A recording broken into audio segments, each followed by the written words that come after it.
BA third semester honours examination 2022 CBCS subject philosophy course SCC 1 পূর্ণমান 40। 1.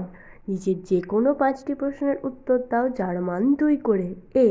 পাশ্চাত্য philosophy ও ভারতীয় দর্শনের মধ্যে একটি বৈসাদৃশ্যের বিষয় উল্লেখ করো। বি. ত্রিবিধ কথা কী কী? সি. কখন একজন বাদীর হেতন্তর নামক নিগ্রহস্থান হয়? ডি. বাচনিক জ্ঞানের বিভিন্ন শর্তাবলীর উল্লেখ করো। ই. শঙ্করাচার্যের অদ্বৈত দর্শনে স্বীকৃত ত্রিবিধ সত্তার উল্লেখ করো। এফ.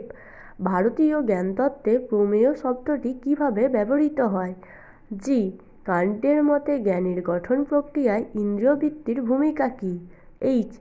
প্লেটোর মতে ইন্দ্রিয়গ্রাহ্য বস্তুগুলি ধারণার সঙ্গে কিরূপ সম্পর্কিত? 2-এর দাগের নিচের যে কোনো 2টি প্রশ্নের উত্তর দাও যার মান 5 করে। এ.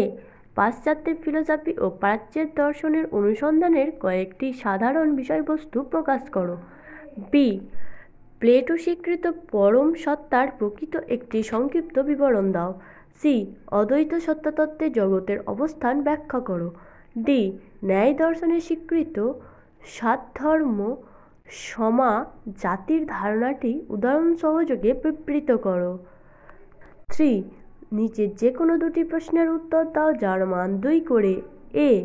পাশ্চাত্য অধিবিদ্যায় আলোচিত যে কোনো একটি দার্শনিক সমস্যার বিবরণ দাও। বি. ইমানুয়েল কান্ট কিভাবে প্রমাণ করেছেন যে মানব অভিজ্ঞতায় প্রদত্ত জগৎ হল অংশত মানব মনেরই সৃষ্টি? সি.